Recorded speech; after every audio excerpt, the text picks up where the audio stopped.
We're now going to look at some sample drawings in AutoCAD Electrical. Now the good thing is when you load up AutoCAD Electrical you do get some demo projects available from Autodesk. You'll notice I'm in the Extra Library Demo project, this one here, and I've got the drawing demo3.dwg open right now.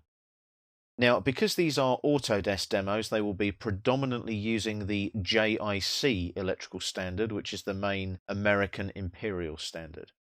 Now, we're looking at a sample drawing. As you can see, there's various motors. There's also regulators, pressure switches. There's a reservoir there, a filter, and a pressure regulator, and so on. And what we've got here is obviously some sort of pressure and regulator situation going on where a tank gets filled up, and it is obviously controlled by way of the filters and the regulators. What we're going to do here is just look at how this drawing works in general. We're not actually going to do any electrical design, we're just going to look at how the drawing is actually set up. Now if I zoom in real close here and look at this little central point here and I hover over it, you'll see it's all one object. It's what is called a block reference.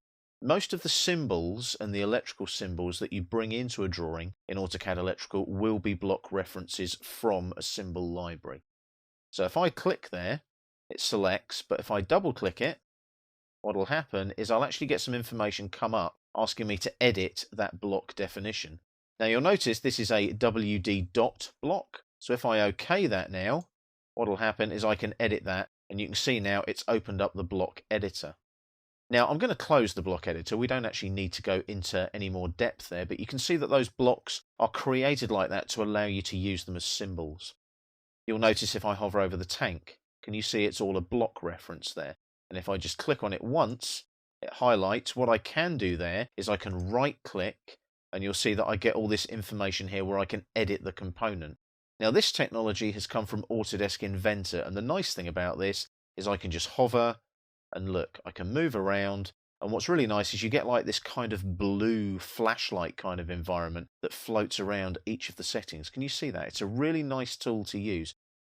So I can move the component there, I can align it, I can edit it, and so on. I can go to attributes. So I can move the attribute, hide the attribute, rotate it. It's a really, really clever system. Obviously when I move away and click like that, it all disappears. But the lovely thing is I can just click like that, right click, and it's all there on the right click ready for me to work on. It's a really, really nice function of AutoCAD Electrical.